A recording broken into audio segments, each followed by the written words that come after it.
Hello મિત્રો, જય શ્રી કૃષ્ણ। આજે તો આખો દિવસ ફરાળ કરવાનો છે। વાત એમ છે કે આજે અમારા કાશીબાની પાંચમ છે। સવારમાં વહેલા ઉઠીને સૌથી પહેલાં તો ગણપતિજીની આરતી કરી અને પ્રસાદ લઈ લીધો। આ બાજુ પપ્પા પુસ્તક વાંચતા હતા અને ફોટા પણ પાડતા હતા।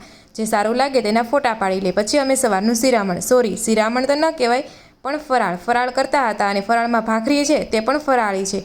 પછી ફઈ અને નણંદ બંને ઘરે આવ્યા અને પછી અમે બધા પાંચમની વાર્તા કરી નાખી। પછી બપોરાના ફરાળની તૈયારી કરી। બપોરાના ફરાળમાં સૂકી ભાજી, ફરાળી પૂરી અને આપણે મોરૈયાની ખીર પણ બનાવી હતી। અને પછી બધા બપોરા કરવા માટે બેસી ગયા। સૌથી પહેલાં જેન્ટ્સને બેસાડી દીધા અને પછી બધી લેડીઝ જમવા માટે બેસી ગઈ। ફરાળ કર્યા પછી કામકાજમાંથી ફ્રી થયા પછી થોડીવાર માટે બધાએ રેસ્ટ કર્યો। રેસ્ટ કર્યા પછી ફઈ તો આ બાજુ લાડવા માટેની તૈયારી કરવા મળ્યા। આ લાડવા તો આપણે છઠના દિવસે બનાવવાના છે। ફઈ અહીં મુઠિયા બનાવતા ગયા અને એ મુઠિયાને હું તળતી ગઈ। મુઠિયા બધા ઠંડા થયા એટલે એને ગ્રાઇન્ડરમાં નાખીને એનો એકદમ ઝીણો ભૂક્કો બનાવી નાખ્યો। આ પૂર્વ તૈયારી એટલા માટે કરીએ છીએ કારણ કે લાડવા તો છઠના દિવસે સવારે બનાવવાના છે એટલે બનતા વાર ન લાગે।